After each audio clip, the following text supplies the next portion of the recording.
አሁን ይሄ ንግግር እስቲ ንስሐ ያስገባል? ንስሐ ግቡ አላለም። ኃጢአት ሰርታችኋል እንዲህ አድርጋችኋል አላለም። ሲጀመር እነዚህ ሰዎች እግዚአብሔርን አያውቁ። እግዚአብሔር የሚባል አምላክ አለ፣ ባህሩንና የብሱን ሰማይንና ምድርን የፈጠረ እግዚአብሔር የሚባል አምላክ አለ ብሎም አላስተማር። እንዲህ ያለ ኃጢአት ሰርታችኋልና ንስሐ ግቡም አላለም። ስብከት እኛ የምናውቀው ስብከት ምንድን ነው? በክብር በግርማ አትሮንስ ተዘርግቶ መጽሐፍ ተገልጦ መምህር ገሌ ዲያቆን ገሌ አባ ገሌ ያስተምሩናል ተብሎ ወጥተው በክብር ሰላምታ ሰጥተው ርዕስ ነግረውን መጽሐፍ ቅዱስ ገልጠው ጠቅሰው እንዲህ ነው እንዲያ ነው ብለው ከዛ እንደዚህ አድርጉ እንዲያታድርጉ ብለው መፍትሄ ሰጥተውን ይወርዳሉ። ዮናስ የሰበከው ስብከት ርዕስ የለውም። ርዕሱም መግቢያው መውጫው አንድ ነው። ነነዌ በ3 ቀን ምን ትላል? ትገለበጣል። በዮናስ ስብከት ግን ንስሐ ገብተዋል አለ ክርስቶስ። በጣም ይገርማል። የነነዌ ሰዎች በዚህ ትውልድ ላይ ተነስተው ይፈርዱበታል። እኛ ስንት ስብከት ሰምተናል? በመለ ስንት ስብከት ሰማን እስከዛሬ? ስንት ትምህርት ተማርን? ቃለ እግዚአብሔር ምግብ ቢሆን እኮ እንደኛ ጠግቦ የሚያገሳኝ ስንት በዚህ ሰሞን ስንት ትምህርት ተማረ? ስንቴ ነው ንስሐ ግቡ የተባልነው? ችግሩ ከነ መፍትሄው ስንቴ ተነገረን፣ ንስሐ ግን አልገባን። እንደውም ስብከቱን እናማርጣለን። የዛሬው ምንም አይልም፣ የዛሬው ደግሞ አቤት ያስተማረው ትምህርት እንዴት ያለ ነው እንላለን። በትምህርቱ መለወጥ ትተን ትምህርቱን ወደ መመዘን ሁሉ አድገናል። ቃለ እግዚአብሔር መለወጫ ሳይሆን እኛ የምንገመገመው ነገሩ ነው። የነነዌ ሰዎች ግን በዮናስ ስብከት ንስሐ ገብተዋል። እግዚአብሔር የምንማረውን ትምህርት የንስሐ ያድርግልን። እንደው ተስፋ ሰጪ እንኳን ስብከት እኮ አልሰበከም። በጣም ይገርማል። ነነዌ በ3 ቀን ምን ትላለህ? ትገለበጥ። አሁን እኔ መሀል አዲስ አበባ አደባባይ ላይ ቆሜ አዲስ አበባ በ3 ቀን ትገለበጣለች ምንድን ነው የምትሉ? ኧረ አንተኑ ይገልብጥል ይለኝ ይችላል ሰው።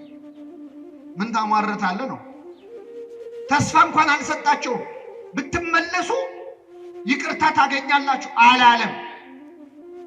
የነነዌ ሰዎች ግን ስብከቱን አይደለም ያዩት፣ ራሳቸው የቃሉን ማማር አሰካኩን አነጋገሩን የሰባኪውን ማንነት አይደለም። ሊሰብካቸው የመጣው እኮ ተተፍቶ ነው እኮ በአሳ አንበሪ ተተፍቶ ነው የመጣው። መስበክ አልፈለገም፣ ማስተማር አልፈለገም፣ የግዱን ነው። የአንድ ቀን መንገድ ገብቶ ይላል ነነዌ በ3 ቀን ትገለበጣለች ነው የሚለው አይደል? በስንት ቀን? ስለዚህ አንድ ቀን ገባ። ቶሎ ሰብኮ ሊወጣ ማን ስትገለበጥ አብሮ እንዳይገለበጥ ብዙም ፍላጎት የለው። ገባ ብሎ እንደው አንድ የጮኸ ነነዌ በ3 ቀን ትገለበጣለች አለ። ከንጉሱ ጀምሮ እስከታች እስካል እንስሳቱ ሳይቀር ጾሙ ጸለዩ። እኛ ጆሮአችንን የደፈነው ለንስሐ ምንድነው? እንደዚህ አይነት ህዝብ አለ ለካ። በአንድ ስብከት ያውም ርዕስ በሌለው ቅርጽ በሌለው ትምህርት ጣዕም በሌለው ስብከት ንስሐ ይገባል። ንስሐ ይገባል። ጴጥሮስ ንስሐ የገባው ምርር ብሎ ያለቀሰው የምን ጩኸት ሰምቶ ነበር? ምን ሳይጮህ 3 ጊዜ ትክደኛለህ ተባለ። ምን ሲጮህ ሰምቶ ነው?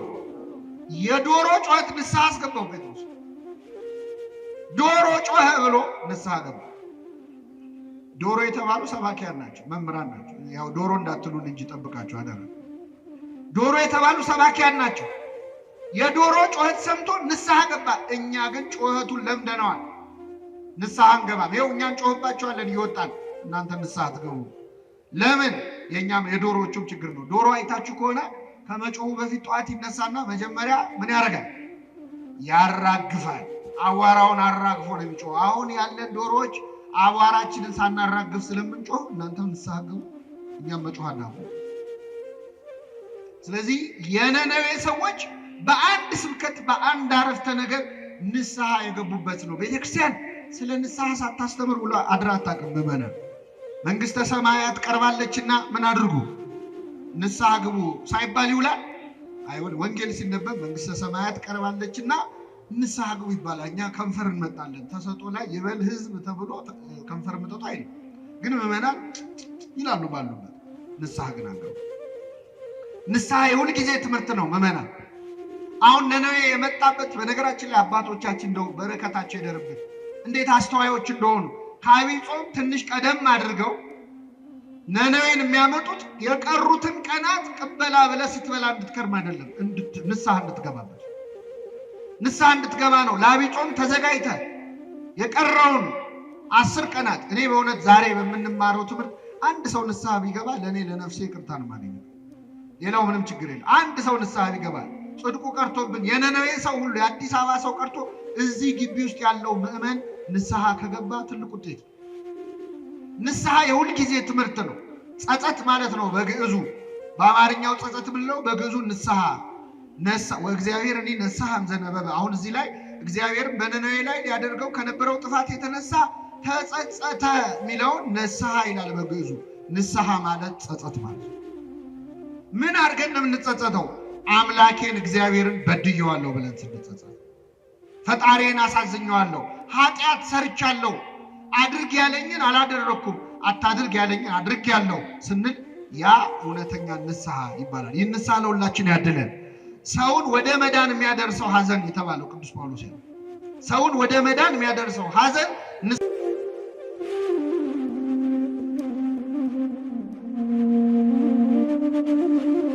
በስመ አብ ወወልድ ወመንፈስ ቅዱስ አሐዱ አምላክ ንስሐ ገብተዋልና በሚል ርዕስ ይሆናል። ሙሉ ቃሉን አነባዋለሁ። የነነዌ ሰዎች በፍርድ ቀን ከዚህ ትውልድ ጋር ተነስተው ይፈርዱበታል። በዮናስ ስብከት ንስሐ ገብተዋልና እነሆም ከዮናስ የሚበልጥ ከዚህ አለ ይላል። ስለ ቃሉ የአምላካችን ስም የተመሰገነ ይሁን። በዮናስ ስብከት በሉ እስኪ ንስሐ ገብተዋል። በዚህ ቃል ተነስተን ስለ ንስሐ ጠቅለል አድርገን እግዚአብሔር ቢፈቅድ ለንስሐ የሚያዘጋጀንን ትምህርት እንማራለን። እግዚአብሔር አምላካችን ለአባቶቻችን ለነቢያት፣ ለአባቶቻችን ለሐዋርያት፣ ለአባቶቻችን ለሐዋርያውያን አበው ለሊቃውንት በጉባኤያቸው ተገኝቶ ምስጢሩን ጥበቡን ገልጦ እንዳስተማረ እኛንም በቸርነቱ እንዲያስተምረን፣ እንዲመክረን፣ እንዲገስጸን የእርሱ ቅዱስ ፈቃድ ይሁንልን። እግዚአብሔር ነነዌ ወደምትባል ሀገር ሄደህ ነነዌ በ3 ቀን ትገለበጣለች ብለህ ተናገር ብሎ እግዚአብሔር ነቢዩን ዮናስን አዘዘው። ዮናስ ምንም እንኳን ወደ አሕዛብ ሀገር ሄዶ ለመስበክ ፈቃደኛ ባይሆንም እግዚአብሔር ባወቀ መንገድ ግን በባህር ላይ ማዕበል አስነስቶ ዮናስ ከመርከብ ወደ አሳ አንበሪ ሆድ ውስጥ እንዲገባ አድርጎ ዮናስ ወደደም ጠላም ሄዶ ለነነዌ እንዲሰብክ አድርጎታል። ይህንን ስብከት ሰምተው የነነዌ ሰዎች ንስሐ ገብተዋል። ይህንን ንስሐ የመሰከረላቸው ሌላ ሰው አይደለም፣ መድኃኒታችን ኢየሱስ ክርስቶስ ራሱ ባንደበቱ በዮናስ ስብከት ንስሐ ገብተዋል ይላል። እስኪ በሉ በዮናስ ስብከት ምን ብለዋል? የነነዌ ሰዎች ንስሐ ስለመግባታቸው የመሰከረላቸው ራሱ እግዚአብሔር፣ ምሕረት ያደረገላቸው፣ ይቅርታ ያደረገላቸው እግዚአብሔር በዮናስ ስብከት ንስሐ ገብተዋል ይላል። እኔ በእውነት በዚህ ርዕስ ተነስተን ንስሐ ምንድን ነው፣ ለምን እንገባለን፣ እንዴት እንገባለን የሚለውን አስፍተን አምልተን እንማራለን። ግን ይህንን ርዕስ ብቻ አንዴ አስተውላችሁ ተመልከቱት። በዮናስ ስብከት ንስሐ ገብተዋል ነው ያለው ክርስቶስ። በማን ስብከት? ምን አይነት ስብከት ነው ዮናስ ያስተማረው? ምን አይነት ትምህርት ነው ያስተማረው? ሄዳችሁ መጽሐፍ ቅዱሱን ስታነቡ ዮናስ ያስተማረው አንድም ስብከት እንደሌለ ታገኛለን። ዮናስ አንደኛ ወደ ነነዌ ሄዶ ለማስተማር ፈቃደኛ አልነበረም። ፈቃደኛ ያልነበረው በሁለት ምክንያት ነው። አንደኛ የነነዌ ሰዎች በእግዚአብሔር አያምኑ፣ አሕዛብ ናቸው፣ ጣዖት የሚያመልኩ የነበሩ ናቸው። እግዚአብሔርን ወደማያውቁ ሰዎች ሄደህ አስተምር ሲባል ቅር አለው፣ አዘነ። ምክንያቱም ነቢያት የተሾሙት ለእስራኤል እንጂ ከእስራኤል ውጭ ላሉ ለአሕዛብ ስላልሆነ። ሁለተኛ ወደ ነነዌ ሄደህ ንስሐን ስበክ በተባለበት ጊዜ ቅዱስ ኤፍሬም ሶርያዊ ስለ ነነዌ በደረሰው ድርሳኑ እንደተናገረው ማለት ነው፣ ዮናስ ወደ ነነዌ ሄዶ ሊያስተምር ሲል በዛ ሰዓት የሀገሩ ሰዎች እስራኤላውያን በኃጢአት እየተጨማለቁ ነበር። በኃጢአት በስካር በዝሙት ውስጥ ነበሩ። የገዛ ወገኖቹ በኃጢአት ውስጥ ሆነው ሳለ ወደ አሕዛብ ሄደ አስተምር ሲባል እዚህ ያሉት ወገኖቹ ሊጠፉ መሆኑን ሌሎች ግን ምሕረት ሊያገኙ መሆኑን ሲያስብ ዮናስ ቅር አለው። ስለዚህ ወደ ነነዌ መሄድ አልፈለገም። ቅዱስ ኤፍሬም እንደውም ምን ይላል? የዮናስን ስብከት ሰምተው የነነዌ ሰዎች ሲያለቅሱ እንባቸውን ሲረጩ ዮናስ አዘነ። ያዘነው በነነዌ ንስሐ መግባት አይደለም። እስራኤል በጠጅ ስትራጭ፣ እስራኤል በስካር ስትራጭ ነነዌ በእንባ እየተራጨች አየ ዮናስ። ስለዚህ በነነዌ ንስሐ ውስጥ የእስራኤል አመፅ እየታየው ስለ ወገኖቹ አዘነ፣ ተከፋ።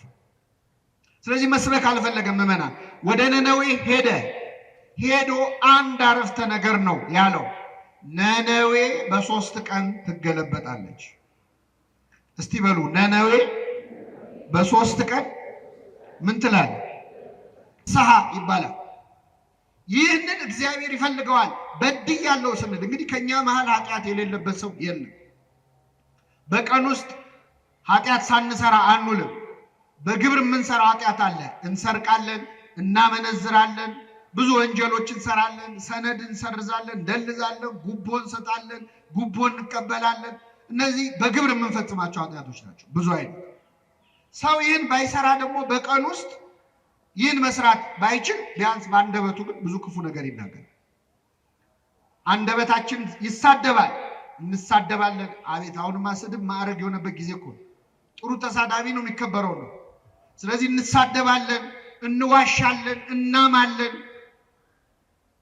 ሐሜት አያድርግብኝ እንጂ ብለን እናማለን። አንዳንድ ሰው እጁን ታጥቦ የሚሰራው ኃጢአት አለ። እኔ ለማማት ብዬ አይደለም ብሎ ያማል። ይህም ኃጢአት ነው። በአንደበታችን ብዙ ኃጢአት በቀን ውስጥ እንሰራለን። ከቃል ብዛት ኃጢአት ሳይኖር አይቀርም ይላል መጽሐፍ። ብዙ በተናገርን ቁጥር ብዙ ኃጢአት እንሰራለን። ለዚህ ነው ሰው ለመናገር የዘገየ ዝም ለማለት ግን የፈጠነ ይሆን የተባለ ለመስማት የፈጠነ ይሆን። ስለዚህ ብዙ በአንደበታችን ኃጢአት እንሰራለን። ሶስተኛው በሐሳባችን ነው። በግብር ባንሰራ፣ በአንደበታችን ባንሰራ፣ በሐሳባችን በቀን ውስጥ ብዙ ኃጢአት እንሰራለን። እንደውም ለመናገር የምናፍረውን ለመፈጸም የማንደፍረውን በአንደበታችን ግን በሐሳባችን ግን የምናወጣው የምናወርደው ብዙ አይነት ኃጢአት አለ። ይህንን ኃጢአት በድያለሁ፣ አስቀይሜዋለሁ እግዚአብሔርን ብለን ስንጸጸት እውነተኛ ንስሐ ይባላል። ይህ ንስሐ እግዚአብሔር ለሁላችን ያደለን። ከተጸጸትን በኋላ ደግሞ ኃጢአታችንን እንድንናዘዝ ይፈልጋል። ንስሐ መጸጸት ነው። ግን ጸጸት በምንድን ነው የሚገለጸው? እግዚአብሔር ኃጢአታችንን እንድንናገር ይፈልጋል። እስቲ የመጀመሪያዎቹን በደለኞች ላስታውሳችሁ። የፈረደባቸው አዳምና ሔዋን። ያው የነሱ ስለተጻፈ ነው እንጂ እኛ ከነሱ የተሻለ ኃጢአት በብዛትም በጥራትም ሰርተናል። ግን ያው መጽሐፍ ቅዱስ ላይ ያለው የነሱ ነው። አዳምና ሔዋን ምንድን ነው የሰሩት? አትብሉ የተባሉትን ዕፀ በለስ ምን አደረጉ? በሉ። ሔዋንን እባብ መጥቶ ዕፀ በለስን መከልከላቸውን ስትነግረው እግዚአብሔር አትብሉ አለን ስትለው አየለም እንደሱ እኮ አምላክ እንዳትሆኑ ነው፣ ሞትን አትሞቱ አላት። ግድ የለሽም ብሎ መከራት ዲያብሎስ። ይሄ በነገራችን ላይ ሰይጣን ዛሬም እባብ ሆኖ ይመጣል እኛ ጋር። እባብ እንኳን አይሆንም፣ አንድ የተነቃ ዘዴ ስለሆነ። በተለያየ ሰው ግን ይመጣል። ጓደኛ ሆኖ ይመጣል፣ ዘመድ ሆኖ ይመጣል፣ የቅርብ ወዳጅ ሆኖ ይመጣል። ብዙ ወጣቶች ህይወታቸው የሚበላሸው እንደዚህ አይደል እንዴ? ይሄን ብትቀምሱ አትሞቱም እየተባሉ አይደል እንዴ መጠጥ የጀመሩት? አደንዛዥ ዕፅ የጀመሩት? እስከዛሬ ቀምሰው አታውቅም፣ ቀምሰሽው አታውቂም፣ ሄደሽ አታውቂም፣ እንዲህ አይነት ቦታ ይሄን አይተኸው አታውቅም። ኧረ አትሞቱም እኮ ምንድን ነው የሚያስፈራ? አንዴ ሞክረው ግድ የለህም አይዞ። ሰይጣን እባብ መሆን ትቶ ጓደኛ መሆን ጀምሮ። ስለዚህ ሔዋን የእባብን ምክር ሰማች፣ ዕፀ በለስን በላች። እንኳን አምላክ ልትሆን ሰው መሆንም አልቻለች። ከዛ በኋላ ክብራቸው ጸጋቸው ምን አለ? ተገፈፈ። እርቃናቸውን ቀሩ። ኃጢአት ማለት እርቃን መሆን ነው ምዕመናን፣ ራቁት መሆን ነው። ከጸጋ እግዚአብሔር መራቆት ነው። ኃጢአት ማለት ቀጥታ ትርጉሙ ማጣት ነው። ራሱ እግዚአብሔርን ማጣት። ተጎሳቆሉ። ይህን ጊዜ አዳም በገነት ዛፎች ውስጥ ተሸሸገ ይላል። ኃጢአት እኮ መሸማቀቅ ነው፣ ማፈር ነው። ኃጢአት ቀና ብለን እንዳትሄድ የሚያደርግ ነው፣ የሚያሸማቅቅ ነው። ስለዚህ በገነት ዛፎች መካከል ተሸሸገ። ቅጠል አምጥቶ ፊቱ እርቃኑን ለማልበስ ሞከረ። ኃጢአታችንን ለመደበቅ የምናደርገው ጥረት ማለት ነው። ይህን ጊዜ እግዚአብሔር በገነት መሃል አዳምን ሊፈልገው ወጣ ይላል። አዳም አዳም ሆይ ወዴት ነህ አለው። አዳም አዳም ሆይ ወዴት ነህ? ስማችሁን ቀይራችሁ ይህን ጥሪ ለራሳችሁ አዳምጡት አንድ ጊዜ። መጽሐፍ ቅዱስ ላይ ስማችን ተቀይሮ ነው እንጂ ሁላችንም ስማችን አለ፣ ታሪካችን አለ። እገሌ እገሌ ሆይ ወዴት ነህ የሚለው አዳምን አይደለም። መጽሐፍ ቅዱስ ላይ የተጻፈው አዳም ከሞተ ከስንት ዓመት በኋላ ነው ሙሴ ኦሪት ዘፍጥረትን የጻፈው። ለአዳም አይደለም ለእኛ ነው። የት ነው ያለው ይላል እያንዳንዳችንን እግዚአብሔር ማለት። ያለንበት ጠፍቶት አይደለም። ምን እየሰራ ነው? ወድቀሃል፣ ተነስተሃል፣ ጽድቅ እየሰራ ነው፣ ምንድን ነው እያለ አዳም አዳም ሆይ ወዴት ነህ አለው። እግዚአብሔር አዳም ያለበትን ቦታ ያውቃል አያውቅም? ያውቃል። ይህ ጊዜ አዳም ራቁቴን ስለሆንኩኝ ፈራው ተሸሸኩም ማለት። ከኔ ጋር ናችሁ ምዕመናን? እግዚአብሔር ከሁላችን ጋር ይሁን። ራቁቴን ስለሆንኩኝ ምን አለ? ፈራው ተሸሸኩም ማለት። አሁን አዳም ኃጢአቱን ተናገረ አልተናገረ? መልሱልኝ። አልተናገረ። የአዳም ኃጢአት ራቁቱን መሆን ነው እንዴ? ምን ማድረግ ነው? ዕፀ በለስን መብላት ነው። ኃጢአቱን ትቶ ኃጢአቱ ያመጣውን ችግር ነው ያወራው። ራቁቴን ስለሆንኩኝ ፈራው አለ። ራቁቱን መሆኑን አይደለም መናገር ያለበት፣ ዕፀ በለስን በላው ነው ማለት ያለ። ብዙ ጊዜ ንስሐ አባቶቻችን ፊት ቀርበን ኃጢአቱን ትተን ኃጢአቱ ያመጣውን ችግር የምናወራ ሰዎች አባ ይሄ መጠጥ እኮ ጤና አሳጣኝ ይላል። ምን አመጣው? ሰካራም ነኝ ነው የሚባለው አይደል?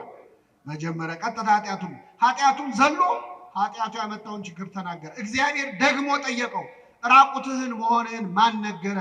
አትብላ ካልኩ ዛፍ በላህን አለው። ይገርም። ቅድመ ይፍጥሮ ለአዳም ያምር ግብሩ ይላል። አዳምን እኮ ያውቃል ሳይፈጥረው እንደሚበድል። መረጃ አይደለም እግዚአብሔር እየጠየቀ ያለው። እመን ኃጢአትህን አፍ አውጥተህ በድያለሁ በለኝ ነው። ይህን ጊዜ አዳም ምን አለ? ረዳት ትሁንህ ብለህ የሰጠኸኝ ሴት ከዛፉ ሰጠችኝና በላው አለ። አሁን ተናገረ አልተናገረ? ተናገረ። ከዛፉ ሰጠችኝና ምን አለ? በላሁ ነው ኃጢአቱ። ከዛ በፊት ያለው ንስሐ ሳይሆን ክስ ነው። ማንን የከሰሰው? መልሱልኝ። ሔዋን። አንደኛ ተከሳሽ ሔዋን ነች። ሁለተኛ ተከሳሽ ክብር ይግባውና እግዚአብሔር። ረዳት ትሁንህ ብለህ ምን ያልከኝ አንተ እሷን ባሰጠኝም እኔ ምን አልልም አልበላም። ስለዚህ ሁለተኛ ተከሳሽ እግዚአብሔር። አንዳንዴ ኃጢአትን ሰራና ወይ ሰውን ከሳል። ጓደኛዬ ገፋፍቶኝ፣ እገሌ ገፋፍቶኝ እንዲናርግ ብላኝ፣ ይሄ በሰው ስናመካኝ። ሁለተኛ እግዚአብሔር ላይ እናመካኛለን። ደስ ብሎን የሰራነውን ኃጢአት ምን ነው ተውከኝ እንዲህ ሲሆን ደስ ብሎ እኮ ነው ያረኳል። በነፃ ፈቃድ የሰራውን ኃጢአት እግዚአብሔር ላይ መልሶ መስጠት ማለት። ስለዚህ ረዳቱን ብለህ የሰጠኝ ሴት ከዛፉ ሰጠችኝ። በጣም ይገርማል። የሰጠኝ ሴት በሉ እስኪ። አይሰማም? የሚገርም እኮ ነው። ሔዋንን ያገባት ሰሞን አዳም ምን ሲል ነበር? የሰጠኝ ሴት አይደለም አጥንትሽ ስጋሽ። ይኸውላችሁ ትዳር ሲጀመር አጥንቴ ስጋዬ አካሌ ይላሉ ባሎች። ከዛ ትንሽ ሲቆዩ እቺ ሴት ይላል፣ የሰጠኝ ሴት ይላሉ። ሲቀዘቅዝ ማለት ነው ፍቅር። መጀመሪያ ግን አካሌ ነው አጥንቴ ነው። አጥንቴ ሰጠችኝና በላው አላለም። አካሌ ሰጠችኝና በላው አላለም። የሰጠኸኝ ሴት አለ። ለእግዚአብሔር መልሶ ሰጠው። እግዚአብሔር ይህንን አዳም የከሰሰውን ክስ ሲሰማ እንዴ ሔዋን ላይ ዞሮ አንቺ ምን ሆነሽ ነው የሰጠሽው? ለምን ሰጠሽው አላላት። ያደረግሽው ምንድነው አላት። እስኪ በሉ ያደረግሽው የአዳምን ወሬ ይዞ ሔዋን ላይ የሚጮህ አምላክ አይደለም እግዚአብሔር። ከሰው ወሬ ሰምቶ ሌላው ሰው ላይ የሚጮህ አምላክ አይደለም። የሱን ሰማ ጥሩ አለና ወደ አዳም ዞረ፣ ወደ ሔዋን ዞረ። ያደረግሽው ምንድነው አለ። እያንዳንዱ ሰው የየራሱን ታሪክ እንዲተርክ እድል የሚሰጥ አምላክ። እሺ አንቺ ደግሞ ተናገር፣ ያደረግሽው ምንድነው አለ። እሷ ደግሞ እባብ አሳተኝና በላዋለች። እኛ ሰይጣን አሳሳተኝ እንደምንለው። ያም ሆነ ግን እግዚአብሔርን ሁሉ ጥያቄ የሚጠይቀው ለምንድን ነው ካላችሁ ኃጢአታችንን እንድንናዘዝ እንድናምን ማን ይፈልጋል? እግዚአብሔር። ቃየንም ወንድሙን አቤልን ገደለ። ቃየል እግዚአብሔር ተገልጦ ምን አለው? ወንድምህ አቤል ወዴት ነው አለ። ያውቃል እኮ እንደገደለው። እግዚአብሔር መረጃ አይደለም የሚፈልገው፣ እንዲያምንለት ይፈልጋል። ወንድምህ አቤል ወዴት ነው አለ። የወንድሜ ጠባቂው እኔ ነኝ አለ። እግዚአብሔር ኃጢአታችንን የምንናዘዝበት የምናምንበትን ብርታት ለሁላችን ያደለ። ይህን ካልን ምዕመናን ኦርቶዶክሳውያን ምዕመናን ኃጢአታችንን ንስሐ ለመግባት ለመጸጸት፣ መቼስ ማንም ሰው ኃጢአት ሰርቶ ደስ ሊለው አይችልም። መሸማቀቁ አይቀርም። ቅጠሉስ መደበቁ አይቀርም። ቀና ብሎ ለመሄድ ማፈሩ አይቀርም። አሁን እግዚአብሔር ቸርነቱ ነው እንጂ ኃጢአታችንን ቢገልጠው ማን ከቤቱ ይወጣል? ኃጢአት ቢሸት ኖሮ እስቲ ምዕመናን ቢሸት ከቤቱ የሚወጣ ሰው ወይ ግንባራችን ላይ ቢጻፍ አንድ ሰው ከቤቱ አይወጣም። ደብቆ ሸሽጎ እግዚአብሔር በቸርነቱ ነው ያቆመው። ኃጢአትን ብትጠባበቅ አቤቱ ማን ይቆማል? ኃጢአታችን ካሸማቀቀን ግን ማድረግ ያለብን ተስፋ መቁረጥ አይደለም። ማድረግ ያለብን ማዘን አይደለም። ራስን መጥላት አይደለም። ያንን ኃጢአት ተበቀሉት። በምን? በንስሐ። ኃጢአታችንን ብንናዘዝ ሊያነጻን የታመነ ነው ነው። የነነዌ ሰዎች ሳይሰበኩ ንስሐ ከገቡ እናንተ እንደየተነገራችሁ ለምን አትወስኑ? ሄደና ኃጢአቱን ተበቀለ። የነነዌ ሕዝብ ሁሉ ወድቆ ተነስቶ ይቅር በለኝ ብሎ ኃጢአታችንን በመናዘዝ ነው የምንበቀል። እግዚአብሔር እንድንጸጸት ይፈልጋል። አንደኛ፣ ሁለተኛ እንድንናዘዝ ይፈልጋል። እንድንናገረው ይፈልጋል። ለማን ነው የምንናገረው? አሁን ብዙ ጊዜ ኦርቶዶክሳዊ ቤተክርስቲያናችን ኃጢአታችንን እንድንናዘዝ የምታዘን ለማን ነው? አይሰማም። ለንስሐ አባቶቻችን እና አንዳንድ ሰው በቀጥታ ለእግዚአብሔር ብነግረው ኃጢአቴን ይቅር አይለኝም ወይ? ለምንድን ነው ለካህን የምንናገረው የሚሉ ሰዎች አሉ። በጣም ይገርማቸዋል። እንደው ልብ ቢኖረን ኖሮ ማለት የነበረብን አረ ለእግዚአብሔር ከሚሆን ለሰው ይደረግልን ነበር። ከሰውና ከእግዚአብሔር የሚያስፈራው ማለት ማንም ያስፈራው ጀብዱ የሰራን ይመስል ማለት ነው። በቀጥታ በነገረው ውስጥ ምን ደና ነገር ያረክ መሰለ። በጣም ይገርማል። እስራኤላውያን ምን አደረጉ መሰላችሁ? ሙሴ 570 ጊዜ እግዚአብሔርን አናግሮ እየመጣ ያናግራቸዋል። ከዛ እስከ መቼ ማስተርጓሚ ያሉ አመጹ። ከዚህ በኋላ በአንተ በኩል እንዲያናግረን አንፈልግም፣ እግዚአብሔርን ራሱ ወርዶ ያናግረናል። ሙሴ ትሁት አይደል? እሺ ይሁን በቃ ብሎ ጸለየ ወደ እግዚአብሔር። ጌታ ሆይ እናናግረው ብለዋል ነው። በጣም ጥሩ። 3 ቀን ራሳቸውን ይቀድሱ፣ ሰውነታቸውን ከኃጢአት ይከልክሉ፣ ወደ ተራራው ስር ይምጡ፣ እኔ ያናግራቸዋለሁ። እሺ አሉ። እስራኤላውያን ታጠቡ፣ ታጠኑ፣ ከኃጢአት ተከለከሉ። ማንን ሊያናግሩ? እግዚአብሔር መጣ ወደ ሲና ተራራ። እግዚአብሔር ወደ ተራራው ሲመጣ ተራራው ነደደ። ምዕመናን ነደደ። የሲና ድንጋዮች በነገራችን ላይ አሁንም ድረስ ከሰል ናቸው። የሲና ተራራ ድንጋዩ ከሰል ነው። እግዚአብሔር በእሳት በጭጋግ በደመና ወረደ እና ተራራው መንቀጥቀጥ ጀመረ። ህዝቡ ፈሩና ወደ ሙሴ ዞረው ሙሴ ሙሴ ወይ ከዛሬ ጀምሮ አንተ አናግረን እንጂ ማን ያናግረናል? እግዚአብሔር። እኛ ግን ኃጢአት ሰርተን እኔ በቀጥታ በነግረውስ ምን አይነት ድፍረት! ለምን መሰላችሁ እንደዚህ የምንዳፈረው? እግዚአብሔር ስለማይታይ የማያይ ይመስለናል። እስመ አይነ ሰብእ ያፈርሆሙ ይላል። የሰው አይን ይፈራሉ፣ የእግዚአብሔር አይን ግን ከሺህ ፀሐዮች በላይ እንደሚያበራ ያውቁ። እኛ ኃጢአት ስንሰራ እንዳያየን የምንፈራው ሰውን ነው። ግን ማን ያያል? ጨለማ ውስጥ ብትደበቅ ጨለማ በሱ ዘንድ አይጨልም። ከሰማይ ከምድር ከብርሃን ከጨለማ መደበቅ አይቻልም። እግዚአብሔር በሁሉ ውስጥ አለ እና ኃጢአት ስንሰራ ያላሰብነውን እግዚአብሔር ንስሐ ሲሆን ነው ወይ የምንጠይቀው? ለሱ በቀጥታ ልንገረው። ባጭሩ ግን ምዕመናን በኦርቶዶክሳዊት ቤተክርስቲያናችን ትምህርት መጽሐፍ ቅዱስን መሰረት አድርጋ ንስሐ የምንገባው የምንናዘዘው 3 ጊዜ ነው። ስንት ጊዜ? 3 ጊዜ። አንደኛ ለራሳችን። አንደኛ ለማ ለራሳችን። በዚህ በሉቃስ ወንጌል ምዕራፍ 15 ላይ ከአባቱ ቤት የጠፋው ያ ልጅ ታሪክ ተጽፏል። ይህ ልጅ አባቱን ንብረት ካወደመ በኋላ ባዶ እጁን ቀርቶ በአሳማ በረት ውስጥ ቁጭ ብሎ ሳለ ይላል ተጸጸተ፣ ወደ ልቡ ተመለሰ፣ ንስሐ ተሰማው። ይህን ጊዜ በአባቴ ቤት እንጀራ የሚተርፋቸው አገልጋዮች ስንት ናቸው? እኔ ግን እዚህ በኃጢአት በረሃብ እሰቃያለሁ። ስለዚህ አሁኑኑ ተነስቼ ወደ አባቴ እሄዳለሁ፣ እንዲህ ብዬ ነግረዋለሁ። አባቴ ሆይ በሰማይና በፊት በደልሁ፣ ከእንግዲህ ወዲህ ልጅህ ተብዬ ልጠራ አይገባኝም፣ ከአገልጋዮች አንዱ አድርገኝ እለዋለሁ አለ ይላል። ይህንን የተናዘዘው ለማን ነው? ለራሱ። ስለዚህ ምዕመናን ወደ ንስሐ አባት ከመሄዳችን በፊት ወደ እግዚአብሔር ይቅር በለኝ ከማለት በፊት ቁጭ ብሎ ሰው ራሱን መመዘን አለ። ምን ሳረግ ነው ያልኩት? እስቲ ዛሬ እዚህ ቤተክርስቲያን ከመምጣታችን በፊት የት ነው ያለው? ስራ ላይ ወይ ትምህርት ላይ ወይ ቤታችን ነው የሚሆነው? ምን ስናደርግ ነው ያለው? ማታ ማታ ነጋዴው ዛሬ ስንት አተረፍኩ ዛሬ ስንት ከሰርኩ ብሎ ቁጭ ብሎ ሂሳብ ያሰላል። እስቲ በመንፈሳዊው ዛሬ ስንት አተረፍን? ስንት ከሰርን? ነፍሴ ሆይ ዛሬ ከየትኛው እርሻ ነው የዋልሽው? ይላል ቅዱስ ባስልዮስ ማር ይስሐቅ። ነፍሴ ሆይ ዛሬ የትኛው እርሻ ላይ ነው የዋልሽው? ለማን ስትሰሪ ዋልሽ? ለእግዚአብሔር ነው ወይስ ለሰይጣን ነው?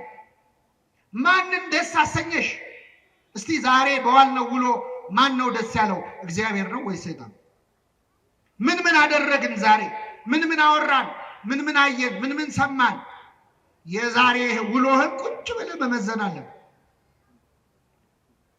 ስለዚህ የመጀመሪያው ኑዛዜ ለራስ ነው። ሁለተኛው ለካህናት ነው። ለካህናት እንድንናዘዝ የእግዚአብሔር ፈቃድ ነው። እኔ 3 ጥቅሶች ነግራቸዋለሁ። ነገር በ3 ይጸናል። አንደኛ መጽሐፈ ኢያሱ ምዕራፍ 7 ከቁጥር 7 ኢያሱ 7:7 ላይ አካን ለተባለ ሰው የእግዚአብሔር ነቢይ ሌዋዊው ኢያሱ የነዌ ልጅ ማለት ነው አንድ ቃል ተናግሮታል። አቆመውና ምን አለው?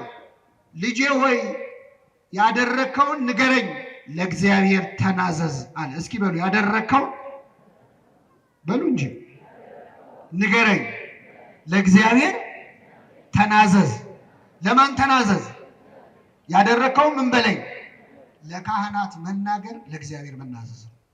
እኛ ለቄሱ አይደለም የምንናገረው። ለማን ነው? እነሱ ምስክሮች ናቸው። አዕይንተ እግዚአብሔር ይላቸዋል ቅዱስ አትናቴዎስ በቅዳሴው። እግዚአብሔር ዓይን ፊት ነው እያወራችሁ ያላችሁት፣ ለካህኑ አይደለም፣ ለዓይኑ ነው። በካህኑ ዓይንነት የሚያይህ እግዚአብሔር ነው። ካህኑ ምስክር ነው። ምህረት ይቅርታ የሚሰጠው እግዚአብሔር ነው። ካህናቱ ኃጢአታችንን ሰምተው ሲጨርሱ ከኃጢአት ማሰሪያ ማን ይፍታህ ነው የሚሉት። እኔ ፈትቻለሁ አይሉ፣ ፍቱ እኮ ብሏል። ግን እነሱ መልሰው የሰጣቸውን ይሰጡታል።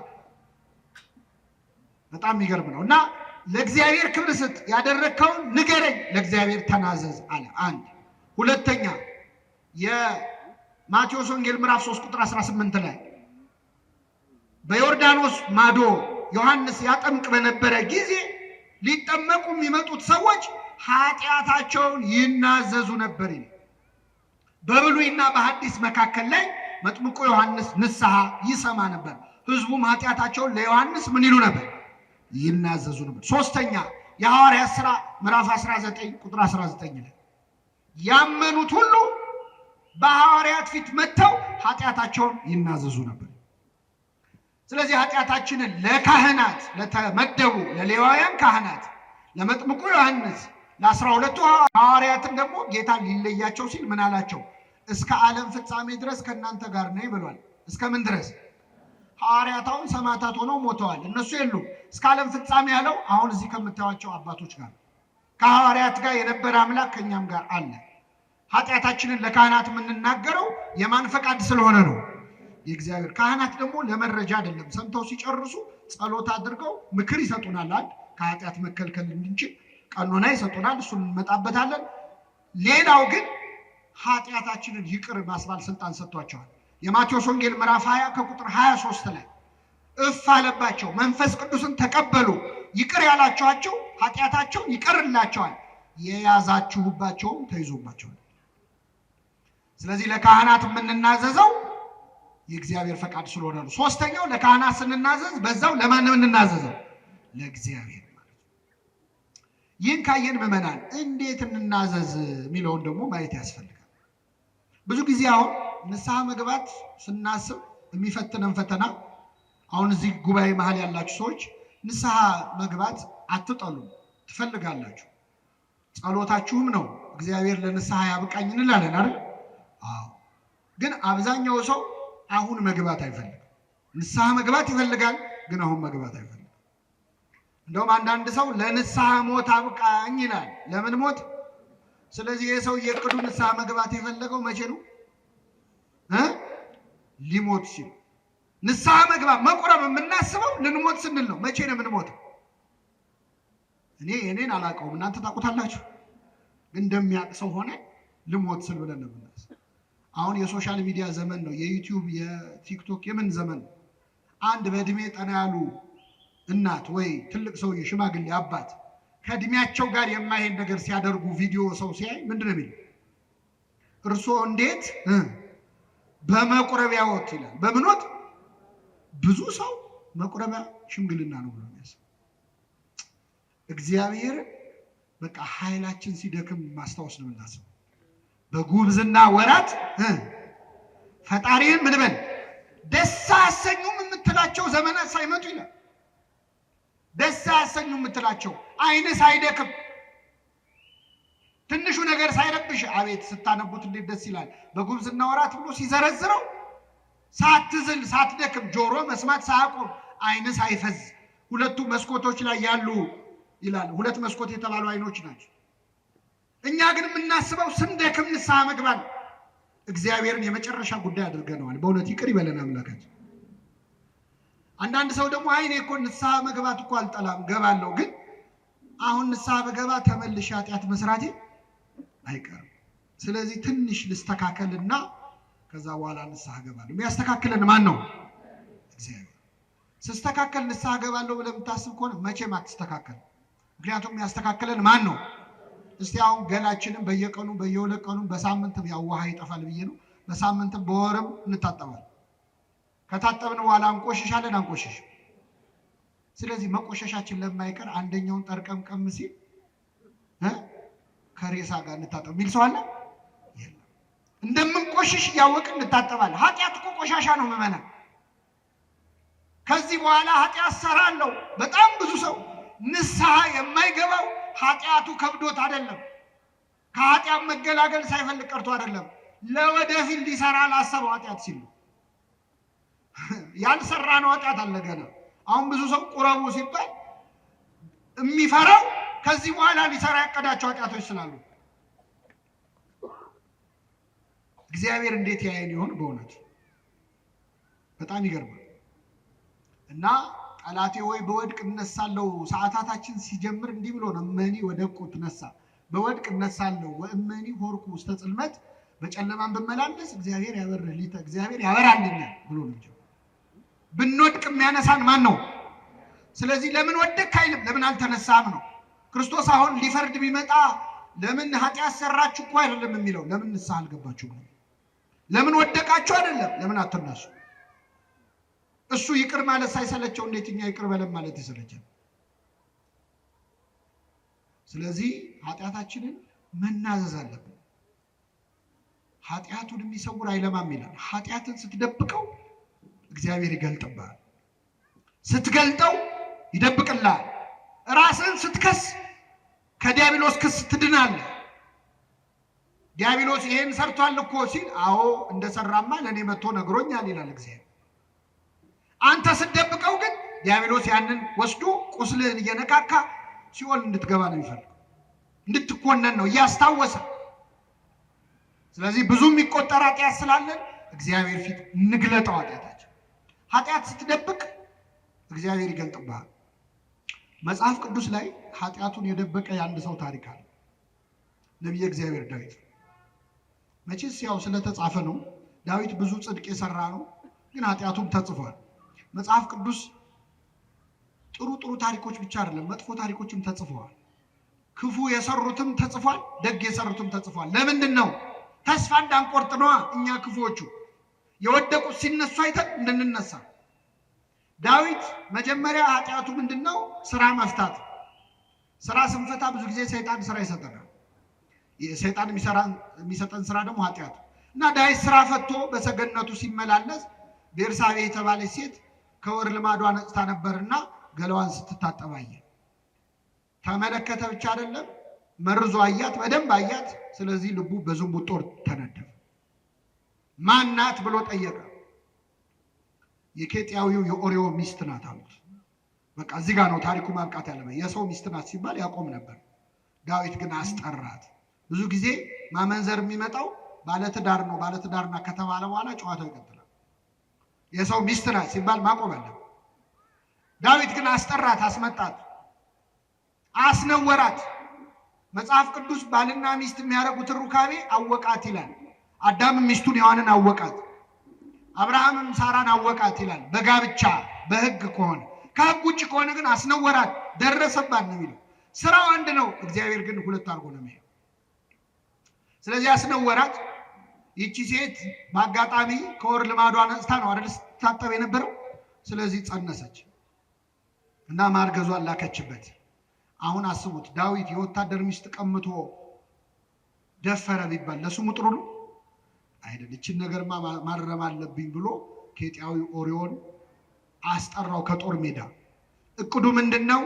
መጥቶ ከሚስቱ ጋር ያድራል፣ ያው ጽንሱ ከሱ ነው ይባላል ማለት። አስጠራው። እንዴት ነው ጦሩ እንዴት ነው? በላርፈህ ትሄዳለህ፣ አሁን ወደ ቤት ግባና ራት ብላ፣ እንደው ከሚስት ጋር ተኛ ማለት ነው ይቀር ኃጢአቱን ለመሸፈን። ከቤተ መንግስት ምግብ ተላከለት። ብዙ ጊዜ ከቤተ መንግስት የሚላክ ምግብ ችግር አለ። በላ ጠጣ፣ ግን ውጭ አደረ። ዳዊት ሲሰማ ከውጭ ነው ያደረው። አስጠራው። ምን ነው ምን ሆነ ነው ውጭ አደርካል? የእግዚአብሔር ታቦት በደጅ አድራ። የእስራኤል ወታደሮች ከጠላት ጋር እየተናነቁ እንዴት እኔ ከሚስቴ ጋር ገብቼ ተኛለሁ? እንዴት ከመኔ ጋር? ዳዊት እኮ ከሰው ሚስት ጋር ነው የተኛው። አይገርም? እንዴት ከሚስቴ ጋር ይላል? ከሕግ ሚስቱ ጋር እኮ። እና የእግዚአብሔር ታቦት በደጅ አድራ። አሁን ስለ ታቦተ ጽዮን ክብር ኬጢያዊው ኦርዮ ከአሕዛብ የተመለሰው ተገዝሮ የተመለሰው ኦርዮ ለዳዊት ይንገረው። ዳዊት በታቦተ ጽዮን ፊት የዘለለው ዳዊት ማለት ለሱ ከአሕዛብ የመጣው ኦርዮ ነገር። አንዳንዴ መንፈሳዊ የምንባል ሰዎች የቤተ ክርስቲያን የምንባልን ሰዎች አሕዛብ በልጠው ሊመክሩን ይችላል።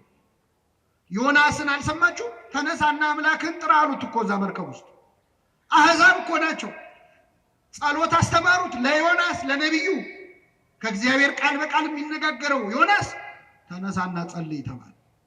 አንዳንዴ በኃጢአት ስንደክም ከኛ ሩቅ የተባሉ አሕዛብ የተባሉ ሊያስተምሩን ሁሉ ይችላል። ከኔ ጋር ናችሁ ምዕመናን? እግዚአብሔር ከሁላችን ጋር ይሁን። ስለዚህ እንዴት ስለ እግዚአብሔር ታቦት ክብር እግዚአብሔር ለምን ይሄን ያጻፈ ይመስላችኋል? አሁን እንደ ዳዊት ለእግዚአብሔር የቀረበ ሰው አለ? ልበ አምላክ ነው፣ ከእግዚአብሔር ጋር የሚነጋገር ነው። ግን በኃጢአት ወደቀ። ኃጢአት ያላዋረደችው ሰው የለም። ኃጢአት ያላዋረደችው የለም። ምዕመናን ማንንም እንዳታምኑ ነው። እገሌ አባት ነው፣ እገሌ መነኩሴ ነው ናቸው፣ እገሌ አጥማቂ ነው፣ እገሌ ሰባኪ ነው፣ እገሌ ዘማሪ ነው፣ እገሌ እኮ ጸሎተኛ ነው፣ እገሌት እኮ እንዲህ ናት ብላችሁ ማንንም ሰው እንዳታምኑ። የፈለገ ጸሎተኛ ቢሆኑ ከዳዊት ይበልጣል? አይበልጡ። ቢፈውሱ ሀብተ ፈውስ የተሰጠው ነው ዳዊት። አቤት መዝሙር ቢባል ከዳዊት በላይ ዘማሪ የለም፣ ሰባኪ። ማንንም እንዳታምኑ። ኃጢአት ያላዋረደችው የለም። ወግታ የጣለቻቸው ብዙዎች ናቸው። ለማንኛውም ዳዊት ድጋሚ ኦርዮን አብልቶ አጠጥቶ አሰከረው። ከሚስቱ ጋር ገብቶ እንዲተኛ ፈልጎ እሱ ግን አልተኛም። አሁንም ለሁለተኛ ጊዜ ውጭ አደረ። ምን ነው ሲለው ታቦተ ጽዮን በደጅ ያድራል፣ አንተ አትሰማም ብሎ ደብዳቤ ጽፎ ላከው። ደብዳቤው ይሄ ሰው ይገደል የሚል ነው። ምስኪን ኦርዮ እንደ ባህራን የሞቱን ደብዳቤ እንደያዘው ባህራን እንደ ይስሐቅ የሚሰዋበትን ተሸክሞ እንደሄደው እንደ ክርስቶስ መስቀሉን እንደያዘው መገደያውን ደብዳቤ ይዞ ወደ ኤልያብ ወደ ጦር መሪ ወስዶ አሳየው። አየው። ሲያየው ይገደል ይላል። በጣም አዘነ። ግን የንጉስ ቃል ነው፣ ምንም ማድረግ አይቻልም። የጠላት ጦር ግር ብሎ የሚመጣበት ቦታ ላይ ሄዱና ጥላችሁ ሽሹ አላቸው። እሺ ብለው ወታደሮች ጠላት ሲመጣ ኦርዮን ብቻውን ጥለውት ሮጡ። ወዴት ነው የምትሄዱት? ታቦተ ጽዮንን ከታችሁ፣ እስራኤልን ከታችሁ እያለ እየለፈለፈ ተደብድቦ ሞተ። ይህ ሁሉ ሲሆን ማን ይመለከታል? ማን ይመለከታል? ነቢዩ ናታንን ላከው እግዚአብሔር። የእግዚአብሔር ነቢይ ናታን በፈረስ ላይ ሆኖ መጣ። ነቢያት በአህያ ላይ ከመጡ አገር ሰላም ነው፣ በፈረስ ላይ ከመጡ ችግር አለ። ምንድነው አለ ዳዊት። ደነገጠ። አረ ንጉሥ ሆይ በአገር ትልቅ በደል ተፈጽሟል። ምን ነው ምን ሆነ አለ። አይ አንድ ሰው አንድ በግ የነበረው ድሃ ሰው ነበረ እና ይህ ድሃ ሰው ከጎረቤቱ ደግሞ ብዙ በጎች ያሉት ባለጸጋ ሰው እና ይህ ሰው ወደ ሩቅ አገር መሄድ ሲፈልግ ይችን አንዲት በግ ለባለ ብዙ በጉ ሰውዬ አደራ ብሎ ሰጠው። ይህ ሰው እሺ ብሎ ተቀበለ። ከዛ እንግዳ መጣበት። እንግዳ ሲመጣበት ብዙ በጎቹ መሃል አንዱን ማረድ ሳስቶ ይህ ሰው አደራ ብሎ የሰጠውን በግ አረደበት። ምን ይመስላል ንጉሥ ሆይ አለው። ይህ ሰው ምናምንቴ ነው አለ። ስለ አንድ ፈንታ 4 እጥፍ ይመልሳል። ስንት እጥፍ? ንጉሥ ሆይ ያ ሰው አንተ ነህ አለው። ንጉሥ ሆይ የፈረድከው በማ ላይ ነው? በራስ ላይ። ብዙ በጎች አሉት የተባልከው እግዚአብሔር ባይፈቅደውም ዳዊት ብዙ ሚስቶች ነበሩት፣ ብዙ ቁባት ነበሩት። እግዚአብሔር አንድ ሰው ለአንድ ሰው ነው ያለው። ዳዊት ግን ብዙ ሚስት ነበሩ። አንተ ነህ አንዲት በግ አለው የተባለው አንተን አምኖ ጦር ሜዳ ሄደው ኦሪዮ ነው። እንግዳ መጣብህ የተባለው ጊዜያዊ ስሜት ነው፣ ፍትወት ነው። ይህንን ከበጎች ከሚስቶች ከአንዷ ጋር ማሳለፍ ስትችል የእሱን አንዲት በግ አምኖ የሰጠህን በግ አረድክበት። ስለዚህ የፈረድከው በማ ላይ ነው? በራስ ላይ ነው። ይገርማቸዋል። ዳዊት ስለ አንድ ፈንታ ስንት እጥፍ ይመልስ ነው? አይሰማም። 4 እጥፍ መለሰለት እግዚአብሔር። እሱ አንድ ኦሪዮን አለ የገደለው። ዳዊት ከዚህ ሴት ከቤርሳቤ የተጸነሰው ልጁ ከተወለደ በኋላ በጠና ታሞ ዳዊት ማቅ ለብሶ ተንፈራፍሮ አልቅሶ ለምኖ እግዚአብሔር ግን አልፈቀደም። ያ ልጅ ሞተ። አንድ በሉ። 2 የዳዊት ወንድ ልጅ አምኖን የሚባል ሴት ልጁን ደፈረበት። ወንድም እህቱን ደፈረ። ይሄ በቁም መግደል ነው አይደል? አዋረዳት። ዳዊት አዘነ። ስንት? 2 3 ይህ ደፋሪውን ልጅ ሌላው የዳዊት ልጅ አቤሴሎም እንዴት እህቴን ይደፍራል ብሎ ተነስቶ ይህን ደፋሪውን አምኖንን ገደለው። ስንት ሆነ? 4 አቤሴሎም ዳዊት ላይ አምጾ በጦር ሜዳ ሞተ። ስንት ሆነ? 4 አንዳንዴ እግዚአብሔር የማይሰማ መስሎን እንዲያርግብኝ እንዲጨምርብኝ ይላል። ይሰማል። እግዚአብሔር ይሰማል። አሁን ይህን ሁሉ ታሪክ ያነሳው ለምንድን ነው? ዳዊት ሰው እስከ ማስገደል የደረሰው ኃጢአቱን ለመሰወር ነው። እና መጥቶ ገለጠበት። እግዚአብሔር ሲገልጥበት ምን አለ? አቤቱ እንደ ቸርነትህ መጠን ማረኝ። ዳዊት ጸሎት ያውቃል። አያችሁ፣ ሲያየው ኃጢአቱ አዋጣው። እንደ ኃጢአቴ መጠን አይደለም፣ እንደምን መጠን? እንደ ቸርነት መጠን ማረኝ። እንደ ይቅርታ ብዛት መተላለፌን ደምስሳል። በደሌ አያዋጣኝም፣ አንተ ፊት አያቆመኝም። ልትምረኝ የሚገባኝ አይደለሁም። እንደ ምህረትህ ብዛት መተላለፌን ደምስስ፣ ከበደሌም ፈጽሞ ጠበኝ፣ ከኃጢአቴም አንጻኝ። እኔ መተላለፌን አውቃለሁና ይኸው አምኛለሁ። ኃጢአቴም ሁል ጊዜ በፊቴ ነው አለ። የሰራሁትን ኃጢአት አልረሳውም፣ ሁሉ ያስታውሰዋል።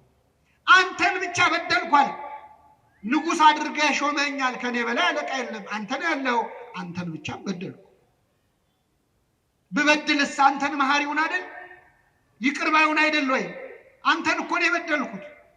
በፊትህም ክፋትን አደረኩ፣ በነገርህ ትጸድቅ ዘንድ በፍርድም ንጹሕ ትሆን ዘንድ። ሁሉ ይበድላል ብለህ የተናገርከው እውነት ሆኖ ይገኝ ዘንድ ይኸው እኔም በድዬ ተገኘሁ። ሁሉም ለካ የረከሰ ነው። ዳዊት ይህንን ሁሉ ኃጢአት ውስጥ የገባው ግን ኃጢአቱን ለመደበቅ። ኃጢአቱ ተደበቅ አልተደበቀም? እንኳን ሊደበቅ የብስራተ ገብርኤል ምዕመናን ቁጭ ብላችሁ የዳዊትን ኃጢአት እየሰማችሁ ነው አይደል? የሰው ሚስት እንዲያርጎ እኔ ገና ሌላ ደብረ ሄጄ እናገራለሁ። እሱ የዛ ዘመን ሰው እንዳይሰማ ነው የፈለገው አይደል? መማሪያ አደረገው እግዚአብሔር። መማሪያ ከመሆን ይሰውረን። አይገርምም? የዘር ሐረጉ እንኳን ሲዘረዘር መች ለቀቀው? አብርሃም ይስሐቅን ወለደ፣ ይስሐቅም ያዕቆብን ወለደ ብሎ እሴይም ዳዊትም ከኦሪዮ ሚስት ሰሎሞንን ወለደ ይላል። ከማን ሚስት? እስቲ በሉ። ከኦሪዮ ሚስት ማንን ወለደ? ሰሎሞንን ወለደ። እዚህ ውስጥ ዳዊትንም የኦሪዮ ሚስትንም እግዚአብሔር እንዳዘነባቸው ያሳያል። ዳዊትን ከኦሪዮ ሚስት ብሎ በኃጢአት መውለዱን ገለጠበት። የኦሪዮ ሚስት ደግሞ ምንድነው ጥፋቷ ካላችሁ፣ ባሏን ከገደለ በኋላ እሷ ከዳዊት ጋር ሚስት ሆና ቀጥላለች። አልቀጠለችም? ከባሏ ገዳይ ጋር ኖራለች። ስለዚህ ይህ ደግሞ ጥፋቷ ስለሆነ ስሟ ወንጌል ላይ ይጻፍ ዘንድ አይገባት። የማን ሚስት አላት? የኦሪዮ ሚስት። የኦሪዮ ሚስት አላት። ኃጢአትን ስትደብቀው እግዚአብሔር ይገልጥባል፣ ስትገልጠው ይሸፍንልሃል። እግዚአብሔር ኃጢአታችንን ይሸፍንል። እንዲሸፍነው ግን መግለጥ አለብን። ንስሐ አባቶቻችሁ ጋር ቀርባችሁ ምን ይሉኝ ይሆን አባ፣ እንደው ይታዘቡኝ ይሆን ምናምን፣ እንደው ለሌላ ሰው ይናገሩ። ሲጀመር ካህን አዲስ ኃጢአትም አንሰራም እኛ፣ ብዙ ክሬቲቭም አይደለንም። በነገራችን የሁሉም ሰው ኃጢአት አንድ አይነት። ሁለተኛ መተህ የምትናገረው ለካህኑ አይደለም። ለማን ነው? ለእግዚአብሔር። ምን ቸገረ? ተናገረው፣ ተበቀለው። ሰይጣንን አንተ ላይ የሰራውን ያቆሰለህን ቁስል ገልጣ አሳየው ለካህኑ።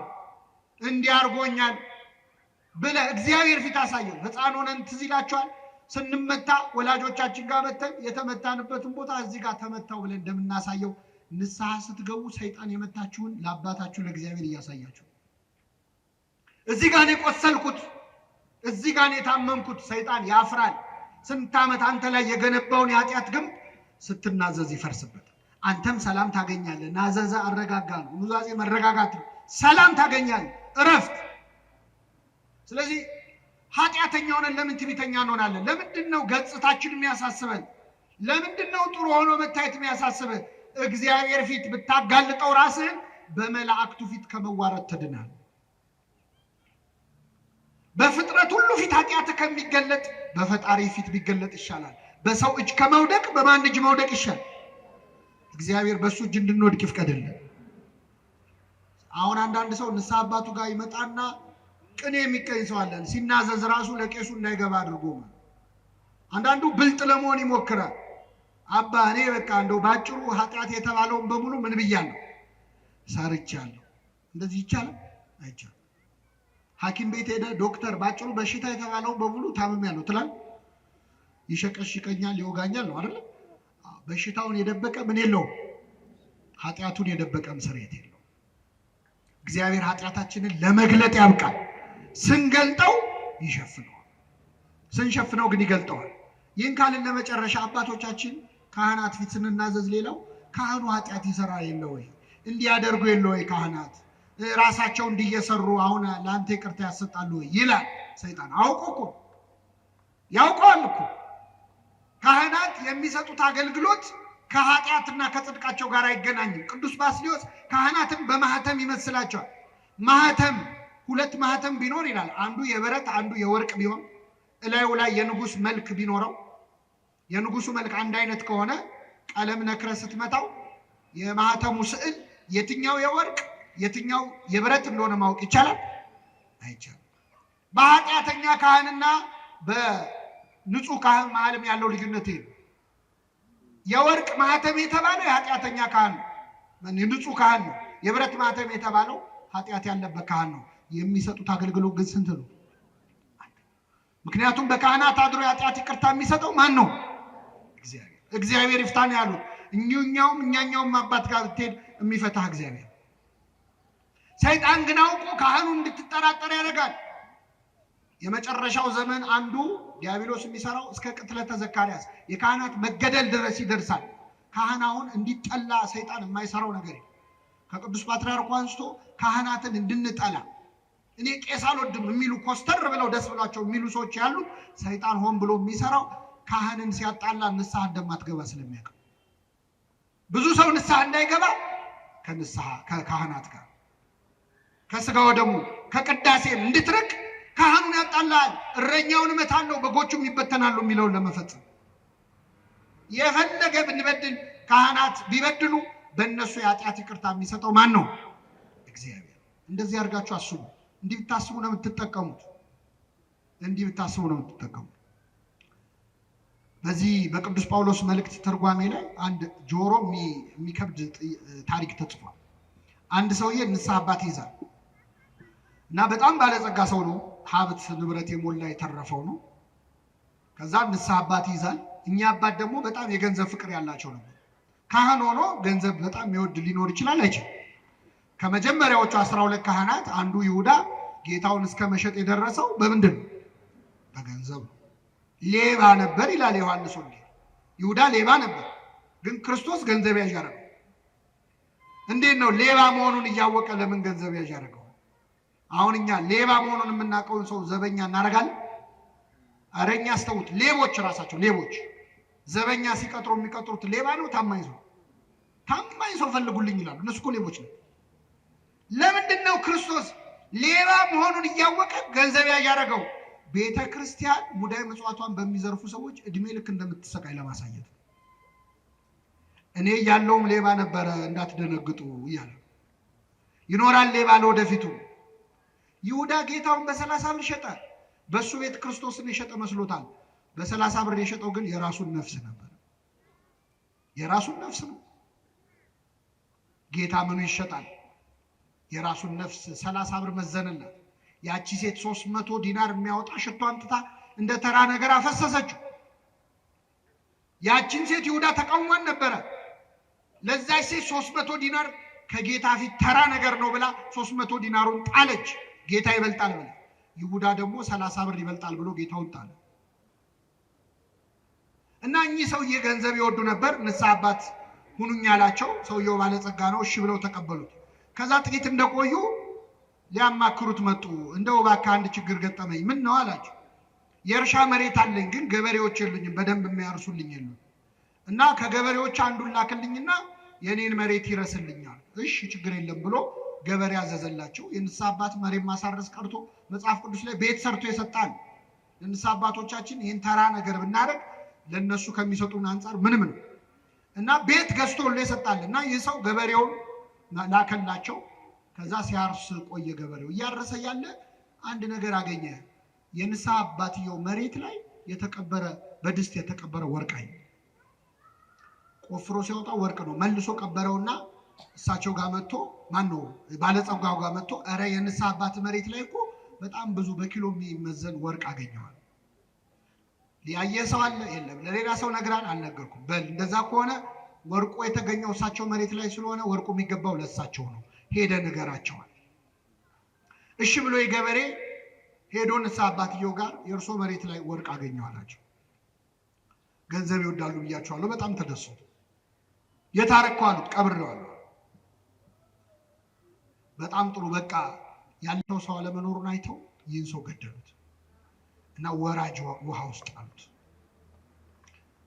ማንም አልሰማም ብለው ነው። ወርቁ መገኘቱን የሰማ ሰው አለ የለም? ባለጸጋው ሰው ቢጠብቅ አይመጣም የሰው። ከዛ በኋላ በጠዋት ሄዶ ሲያይ እዛ እርሻ መሬት ላይ ደም አየ። ገባው ነገሩ። በጣም አዘነ። እኚህ ሰው ገለውታል ማለት ነው። እግዚአብሔር ይፍረድባቸው። እኔ ግን ከዛሬ ጀምሮ መስቀልም አልሳለም፣ ቤተ ክርስቲያንም አልሄድ፣ ስጋው ደግሞ አልቀበልም ብሎ ቀረ። እንደዚህ አይነት ንግግር ሰምታችሁ አታውቁም? ብዙ ሰው አለ እኔ ከዛሬ ጀምሮ የአባ ገሌን መስቀል አልሳለምም የሚል። መስቀሉ የማን ነው? እኔ አቡነ ገሌን የአባ ገሌን ቄስ ገሌን እኔ አይጥሙኝም የሚል ሰው አለ። መስቀሉ እኮ የክርስቶስ ነው። የክርስቶስ መስቀል እንኳን ኃጢአተኛ ካህን ቀርቶ ሰይጣን ቢይዘው አይረክስም። ችሎ ይዘውም እንጂ ሰይጣን ቢይዘው አይረክስም። መስቀሉ መስቀል ነው።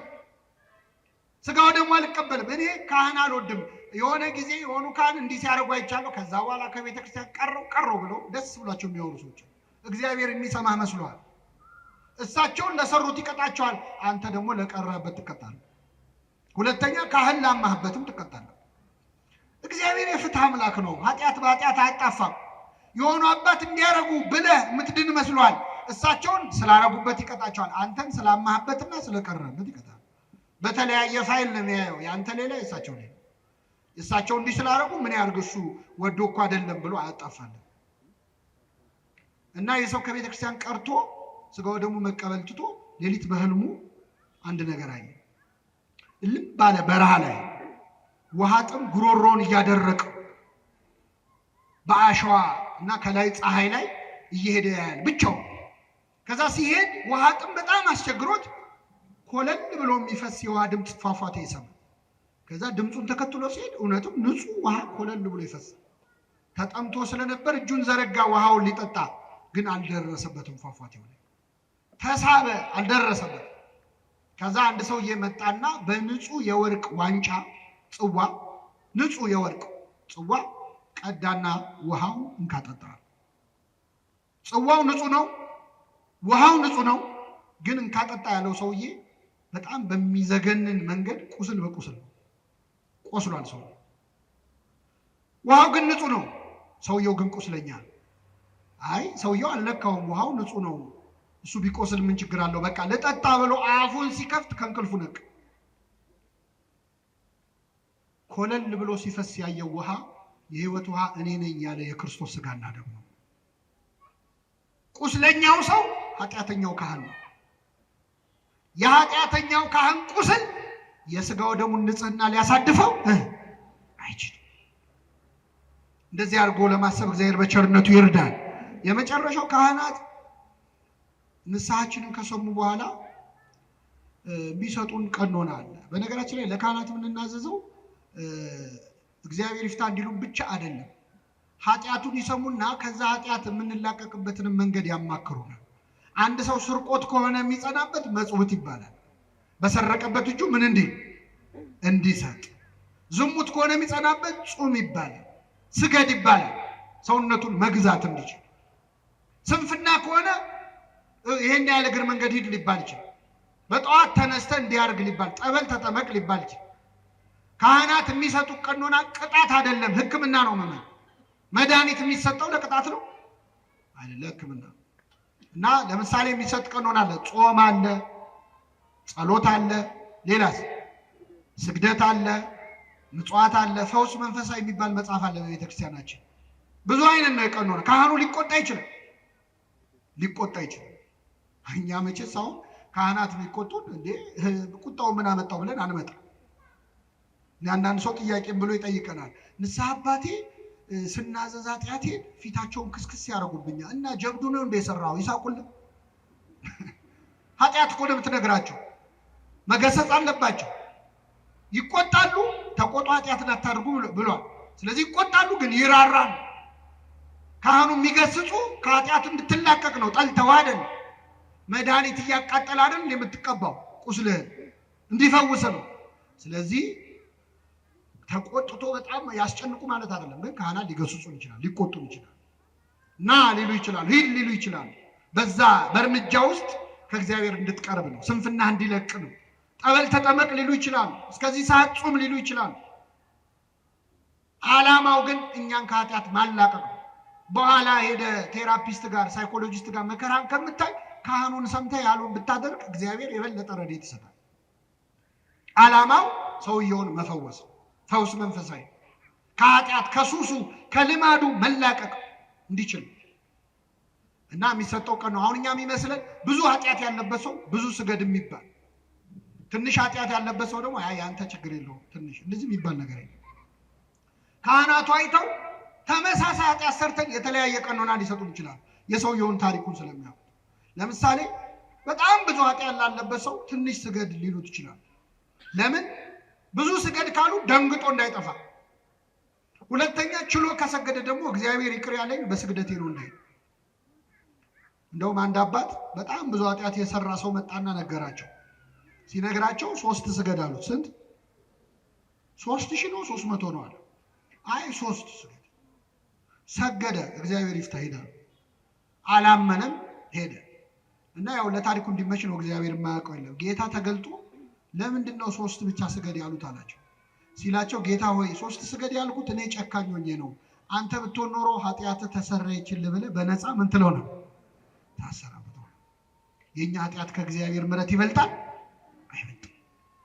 የእሱ ምሕረት እንደ ባህር ነው፣ ባሕረ ምሕረት ይባላል እግዚአብሔር። የኛ ኃጢአት እንደ ደም ጠብታ ነው። ባህር ላይ ደም ጠብ ቢል ባህሩ ደም በደም አይሆንም። ስለዚህ ኃጢአታችንን ወደ ጥልቁ ይጥላል ያለው ሆሴዕ ይህንን ወአስጥምኒ ውስተ ቀላየ ምሕረቱ ለበኩርኪ ይላል አባ ጊዮርጊስ። ወደ ልጅሽ ወደ ምሕረቱ ባህር ጨምሪኝ ይላታል እመቤታችን። እግዚአብሔር ወደ ምሕረቱ ባህር ይጨምረን ሁላችን። ኃጢአታችንን አርቆ የምሕረቱ ባህር ውስጥ ይጨምረናል። ያን ጊዜ የኛ ኃጢአት ትንሽ ይሆናል። ዳዊት ለዚህ ነው እንደ ምሕረት ብዛት ያለው።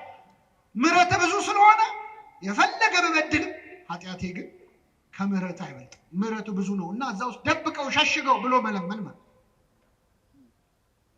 እና ካህናት የሚሰጡን ቀኖና ለቅጣት አይደለም የሚመስለን። አሁን እኛ ደሞዝተኛ የሆነ ገንዘብ ያለው ሰው ምጽዋት የሚሰጥ፣ ሀብታም የሆነ ሰው ይህን ያህል ብር አስገባ የሚባል፣ ድሃው ደግሞ ገንዘብ ስለሌለው ጹም፣ ጸልይ፣ ስገድ የሚባል በፍጹም እንደውም በተቃራኒ። ቤተ ክርስቲያን ገንዘብ ላለው ሰው ገንዘብ ስጥ አትልም ቀኖና ላይ። ለምን? ገንዘብ ያለው ሰው ገንዘብ ስጥ ቢባል ይከብደዋል። እንደውም እንደ ቀረጥ እንደ ታክስ ይከፍላል ማለት ነው። የፈለገውን ኃጢአት እየሰራ እያመጣ ብሩን መሽረጥ ነው። ስለዚህ እሱም ስገድ ነው መባል ያለበት፣ ጹም ነው መባል ያለበት። መመጽወት አይከብደውም። መጾም መስገድ ግን ሀብት ንብረት ላለው ሰው ይቸገራል። ስለዚህ አንተም ጹም ትለዋለች። ድሃውን ደግሞ መጽውት ትለዋለች። ድንጋይ ተሸክሞም ቢሆን ይመጽውት። ያን ሲያደርግ ከኃጢአት እንዲከለከል ነው። ድሃውን ጹም ብትለው ይከብደዋል። በዛው ቀጥል ነው። ስለዚህ ለድሃ ዓላማው ግን ወደ እግዚአብሔር ማቅረብ። በዚህ በዜናባው አንድ ታሪክ ልንገራችሁና አበቃለሁ። አንድ ሰው ኃጢአት ሰርቶ ንስሐ ሊገባ ወደ ካህን ይመጣል እና ይዞ የሰራው ኃጢአት ሰው መግደል ነው። የገደለው ደግሞ አንድ ሰው አይደለም፣ 7 ሰው ነው የገደለው። ስንት ሰው? 7 ሰው። ከዛ ይመጣና ለካህኑ 7 ሰው ገደልኩ ብሎ ይናዘዛል። እንግዲህ ካህናት እንደነገርኳችሁ ለሐኪም በሽታ ብርቁ እንዳልሆነ ለካህናትም ኃጢአት ብርቃቸው አይደለም፣ ያውቁታል። ግን በአጋጣሚ ሆኖ ይህ ሰውዬ ሊናዘዝ የመጣው ገና ከተሾሙ ዓመት ያልሞላቸው ቄስ ጋር ወጣት ናቸው እና መጥቶ 7 ሰው ገድያለሁ ሲላቸው በስመ አብ ወወልድ ወመንፈስ ቅዱስ አሉ። ከዛ አደነጋገጣቸውን ሲያይ እኚህ ሰውዬማ ለፖሊስ አሳልፎ ይሰጡኛል ብሎ እሳቸውንም ገደላቸው። ስንት ሆኑ? አሁን ትንሽ ቀን አረፍ አለና ደግሞ መልሶ ቆጨው። አይ ንስሐማ መግባት አለብኝ ብሎ ሌላ ካህን ጋር ሄደ። አባቴ 7 ሰው ገደልኩ፣ 7 ገደልኩ ብዬ ስናገር ሲደነግጡ እንዳያጋልጡኝ ብዬ እሳቸውንም ገደልኩ፣ በድምሩ ስንት ሰው ገድያለሁ አላቸው። እኚህ ካህን በጣም አረጋዊ ናቸው፣ ልምድ ያላቸው ናቸው። ውይ እቺ እኮ በጣም ቀላል ነች፣ ይሄን ያሳሰበ ኧረ አይዞህ አሉት። ምክንያቱም 9ኛ እንዳይሆን ሲያዩት ሰውየው አያዋጣም አይደል? ይሄን ያሳሰበ ይሄ ሰይጣን ነው፣ እንደውም አይዞህ አንተ ጠበል ነው መጠመቅ ያለበት፣ ጠበል አጠምቃለሁ ትሄዳለህ። ደስ አለው። ከዛ ና አሁን ነው እንደውም አጠምቅ ብለው ይዘውት ወደ ሆነች ዋሻ ወሰዱት። ከዛ ጉድጓድ አለ፣ ጉድጓድ ውስጥ ውሃ ወርደህ ታመጣለህ፣ ጠበል አጠምቃለሁ ይለቃል። አይዞህ ደስ አለው። በገመድ አወረዱት፣ ገባ። ውሃ ሊቀዳ ወደ ውስጥ ሲገባ ውሃ የለም። ጉድጓዱ በጣም ረጅም ነው፣ ታች ነው የገባው። ሲፈልግ የለም ውሃ። ሲመለስ አባ ገመዱን ሰብስበውታል። አንተ እዛው ነው መቆየት ያለብህ አሉት። ይገርማችኋል፣ ይሄ ሰውዬ ውስጥ ሆኖ ይዝታል። ልውጣ ብቻ እኔ እንደሌሎቹ አንተ መግደል አይደለም ቆራርጣለሁ ይላል። ችግር የለውም። እሳቸው በቀን አንዴ ይመጣሉ። ማታ አንዲት ኮዳ ውሃና አንዲት ዳቦ ይጥሉለታል። ይዝታል፣ ይበላል። በቀን አንዴ ነው የሚበላው። ማታ 12 ሰዓት ነው። ምን እያደረገ ነው የሰውዬ? መልሱልኝ። 7 ቀን ጾመ። ይዝታል፣ ይበላል፣ ይዝታል፣ ይበላል። ከዛ እየቆየ ሲመጣ ዛቻው እየቀነሰ ልመናው ሁሉ ጀመረ። ኧረ ተው ያስወጡኝ ግድ የሎትም በቃ ምንም አልነካዎትም ማለት ጀመረ። ከብዙ ቆይታ በኋላ ግን ምን አላቸው? ነገ ሲመጡ መጽሐፍ ቅዱስ ይዘውልኝ ይምጡ፣ እዚህ መቆየቴ ካልቀረ ቁጭ ከምል አለና መጽሐፍ ቅዱስ ተሰጠ። ማንበብ ጀመረ። ከዛ ሲመጡ ምን ይላል? ኧረ የኔ ኃጢአት ሰው መግደል ብቻ አይደለም፣ ኧረ የኔ በደል ብዙ ነው እያለ በየቀኑ ብዙ ኃጢአት መናገር ጀመረ። አይዞ እግዚአብሔር ይቅር ይበል ይሉታል፣ ይሄዳሉ። ዓመት ሆነ፣ 2 ዓመት ሆነ፣ ቆየ ሰው በቃ ጸሎተኛ ሆነ። ከብዙ ጊዜ በኋላ እኛ አባት ሲመጡ የሰውዬ እዛ ጉድጓድ ውስጥ የለም። ደነገጡ። ያው የእሱ ነገር አይታመንም፣ ቤት በኩል ዞሮ ሊመጣ ነው ብለው አባቴ ይፍቱኝ የሚል ድምፅ ሰሙ። ቀና ሲሉ አየር ላይ ነው ያለው ሰው። እግዚአብሔር ይፍታሉ፣ ተሰወረ። በቅቷል ማለት ከሳቸው በለጠ በቅድስ። አባቶቻችን ጾሙ ጸልዩ የሚሉን ለሰራነው ኃጢአት ሊቀጡን አይደለም፣ ወደ ማን ሊያቀርቡን ነው? እግዚአብሔር የሰማነውን ለንስሐ ያድርግልን። ለጠቅላላ እውቀት አይደለም የተማርነው። ይህንን ድምፅ የሰማችሁ ሰዎች ንስሐ ግቡ፣ ዛሬውኑ ንስሐ ግቡ። የሰማነውን በልቡናችን ያሳድርብን።